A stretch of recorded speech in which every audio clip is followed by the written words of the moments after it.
ನಮಸ್ಕಾರ ವೀಕ್ಷಕರೇ, ಎಲ್ಲರೂ ಹೇಗಿದ್ದೀರಾ? Welcome back to our channel. ಇವತ್ತು ನಾನು ಸ್ಪೆಷಲ್ ಆಗಿರುವಂಥ ಮಿಕ್ಸ್ಡ್ ವೆಜ್ ಕರಿನ ಮಾಡ್ತಾ ಇದ್ದೇನೆ.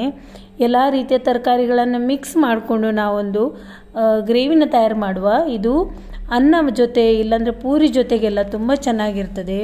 ಇದು ಗೀ ರೈಸ್ ಜೊತೆಗೆ ಕೂಡ ಒಳ್ಳೆ ಕಾಂಬಿನೇಷನ್. ಸೊ ಬನ್ನಿ ಹಾಗಾದರೆ ರೆಸಿಪಿ ಹೇಗಿದೆ ಅಂತ ನೋಡೋಣ. ಈಗ ನಾವು ತರಕಾರಿಯನ್ನೆಲ್ಲ ಬೇಯಿಸ್ಕೊಳ್ಳುವ. ಸೊ ಒಂದು ಪಾತ್ರೆನ ಬಿಸಿಗೆ ಇಟ್ಟಿದ್ದೇನೆ. ಇದರಲ್ಲಿ ಎಣ್ಣೆ ಹಾಕ್ತಾ ಇದ್ದೇನೆ. ಎಲ್ಲ ತರಕಾರಿ ಮಿಕ್ಸ್ ಮಾಡಿ ಮಾಡ್ತಾ ಇದ್ದೇವೆ, ಹಾಗಾಗಿ ಫಸ್ಟ್ಗೆ ನಾವು ಒಗ್ಗರಣೆ ಮಾಡಿಕೊಳ್ಳುವ.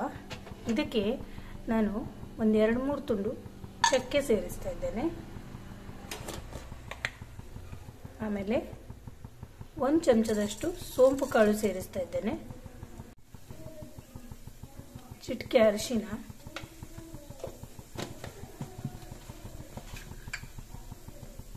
ಆಮೇಲೆ ಈಗ ನಾವು ಹೆಚ್ಚಿಟ್ಟಂತ ಬೀನ್ಸ್ ಉದ್ದಕ್ಕೆ ಹೆಚ್ಚಿದ್ದೇನೆ, ಆದಷ್ಟು ಇದು ಸೇರಿಸ್ತಾ ಇದ್ದೇನೆ. ಆಮೇಲೆ ಹೆಚ್ಚಿಟ್ಟಂತ ಬಟಾಟ, ಉದ್ದಕ್ಕೆ ಹೆಚ್ಚಿಟ್ಟಂತ ಕ್ಯಾರೆಟ್, ಆಮೇಲೆ ಹಸಿ ಬಟಾಣಿ 1 ಬೌಲಷ್ಟು, ಇದೆಲ್ಲವನ್ನು ಸೇರಿಸ್ತಾ ಇದ್ದೇನೆ. ಈಗ ಎಲ್ಲ ಕೂಡ ಮಿಕ್ಸ್ ಮಾಡೋಣ.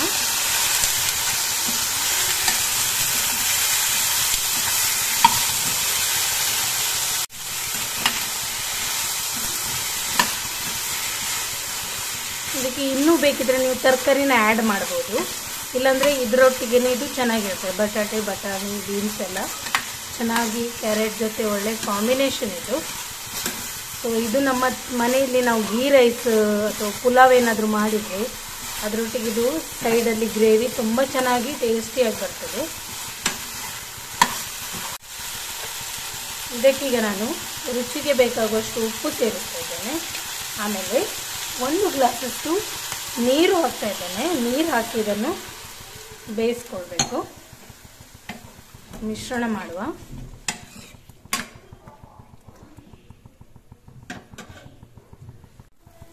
ಈಗ ಇದು ಮುಚ್ಚಿಟ್ಟು ಒಂದು 10 ನಿಮಿಷ ಇದು ಬೇಯಬೇಕು, ಯಾಕಂದರೆ ಬಟಾಟೆ ಎಲ್ಲ ಬೇಯಲಿಕ್ಕೆ ಟೈಮ್ ಹಿಡಿತದೆ. ಅಲ್ಲಿ ತನಕ ನಾವು ಗ್ರೇವಿನ ರೆಡಿ ಮಾಡಿಕೊಳ್ಳುವ. ಈಗ ಮಿಕ್ಸ್ಡ್ ವೆಜಿಟೇಬಲ್ ಗ್ರೇವಿ ಮಾಡಲಿಕ್ಕೆ ಮೊದಲಿಗೆ ನಾವು ಅದರ ಮಸಾಲಾನ ತಯಾರು ಮಾಡಿ ಇಟ್ಕೊಳ್ಳುವ. ಸೊ ಪ್ಯಾನಲ್ಲಿ ಸ್ವಲ್ಪ ಎಣ್ಣೆ ಹಾಕಿ ಈಗ ಮಸಾಲಾನ ತಯಾರು ಮಾಡೋಣ. ಇದಕ್ಕೆ ನಾನು ಮೊದಲಿಗೆ ಸ್ವಲ್ಪ ಈರುಳ್ಳಿ ಹಾಕ್ತಾ ಇದ್ದೇನೆ. ಈಗ ಟೊಮೆಟೊ ಸೇರಿಸ್ತಾ ಇದ್ದೇನೆ.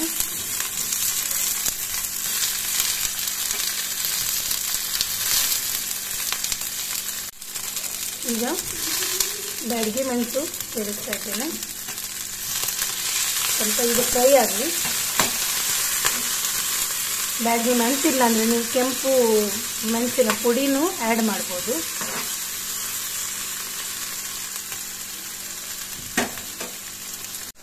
ಇವಾಗ ಇದಕ್ಕೆ ನಾನು ಧನಿಯಾ ಪುಡಿ ಸೇರಿಸ್ತಾ ಇದ್ದೇನೆ. ಇಡೀ ಧನಿಯಾ ಇದ್ರೆ ಅದು ಸಹ ಸೇರಿಸ್ಬೋದು. ಜೀರಾ ಪುಡಿ ಸೇರಿಸ್ತಾ ಇದ್ದೇನೆ. ಗರಂ ಮಸಾಲ, ಇದೆಲ್ಲ ಚೆನ್ನಾಗಿ ಮಿಕ್ಸ್ ಮಾಡುವ. ಗ್ಯಾಸ್ ಆಫ್ ಮಾಡ್ತಾ ಇದ್ದೇನೆ. ಇದು ಮಿಶ್ರಣ ತಣಿಬೇಕು, ಆನಂತರ ನಾವು ಗ್ರೈಂಡ್ ಮಾಡಿ ಗ್ರೇವಿಗೆ ಯೂಸ್ ಮಾಡ್ಬೋದು. ಈ ಮಸಾಲೆ ನೋಡಿ ತಣ್ಣಗಾಯಿತು. ಇದನ್ನೀಗ ನಾನು ಮಿಕ್ಸಿ ಜಾರಿಗೆ ಹಾಕ್ಕೊಳ್ತಾ ಇದ್ದೇನೆ. ಇದನ್ನು ಸ್ವಲ್ಪ ನೀರು ಸೇರಿಸಿ ನಾನು ಗ್ರೈಂಡ್ ಮಾಡ್ಕೊಳ್ತೇನೆ. ನೋಡಿ ವೀಕ್ಷಕರೇ, ಸ್ವಲ್ಪ ನೀರು ಸೇರಿಸಿದೆ. ಇದನ್ನು ನೈಸ್ ಆಗಿ ರುಬ್ಕೊಳ್ಳಿ. ವೀಕ್ಷಕರೇ, ಸುಮಾರು 10 ನಿಮಿಷ ಆಯಿತು ನೋಡಿ. ತರಕಾರಿ ನೋಡಿ ಚೆನ್ನಾಗಿ ಬೆಂದಿದೆ. ಇದಕ್ಕೆ ಈಗ ನಾನು ತಯಾರು ಮಾಡಿಟ್ಟಂಥ ಗ್ರೇವಿ ಹಾಕೋ ನೋಡಿ. ಗ್ರೈಂಡರಲ್ಲಿ ಮಿಕ್ಸರಲ್ಲಿ ನಾನು ಇದನ್ನು ಗ್ರೇವಿ ಮಾಡಿಕೊಂಡೆ. ಸೊ ಇದನ್ನೀಗ ಹಾಕ್ತಾ ಇದ್ದೇನೆ. ಮಿಕ್ಸ್ ಮಾಡೋಣ.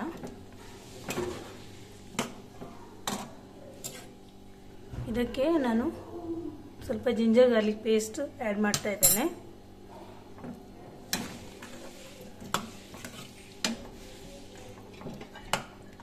ಇವಾಗ ಸ್ವಲ್ಪ ಇದು ಇನ್ನು ಒಂದು ಕುದಿ ಬರಲಿ.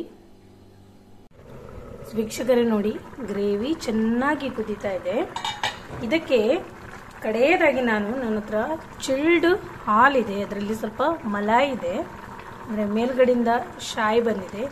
ಸೊ ಇದನ್ನು ನಾನು ಮೇಲಿಂದ ಆ್ಯಡ್ ಮಾಡ್ತಾ ಇದ್ದೇನೆ.